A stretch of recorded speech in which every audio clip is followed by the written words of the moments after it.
Mga kapuso, aniana sa attorney Resi Rizada para sa BizTalk. Resi!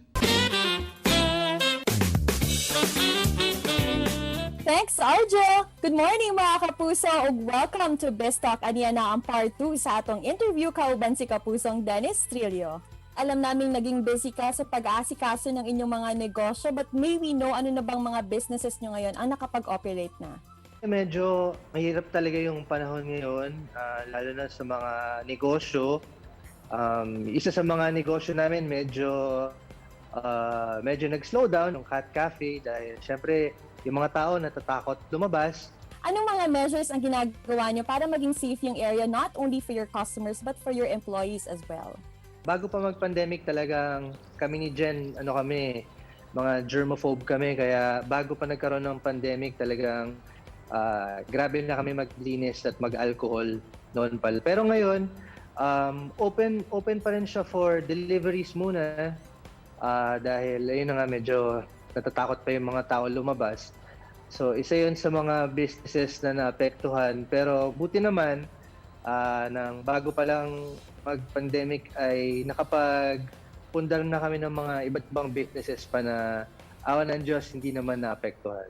Just recently, you and Jenilyn have sent face masks, face shields, alcohol, pati hand soap to several hospitals.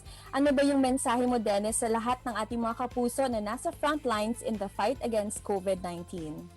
Ayun, maraming salamat sa inyong lahat.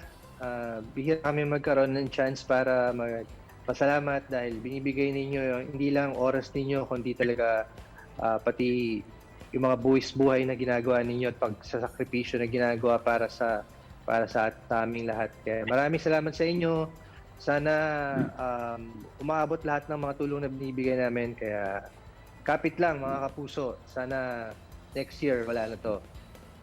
Dennis, anyayahan natin lahat ng ating mga viewers dito sa Mindanao to watch out for Truly Madly Deadly. Yun, abangan po ninyo. Mapapanood ninyo sa GMA7 ang Truly Madly Deadly sa I Can See You na series. Ito po yung finale, syempre starring Miss Jenilyn Mercado and Miss Rian Ramos and of course myself. Sa GMA7 lang po yan. Sana po panoorin ninyo. Thank you very much, Dennis. We really hope to see you here in Mindanao very soon. Sa lahat ng mga taga Mindanao, sana okay, safe kayong lahat dyan. Kapit lang po mga kapuso. Sana lagi kayong magpalakas. Hindi magkasakit. Ingat po palagi and God bless you all. Maraming salamat po. And that was Kapusong Dennis Trillo. Tutok lang mo mga kapuso kay mo balik pa ang At Home with GMA Regional TV. Kini ang At Home with GMA Regional TV.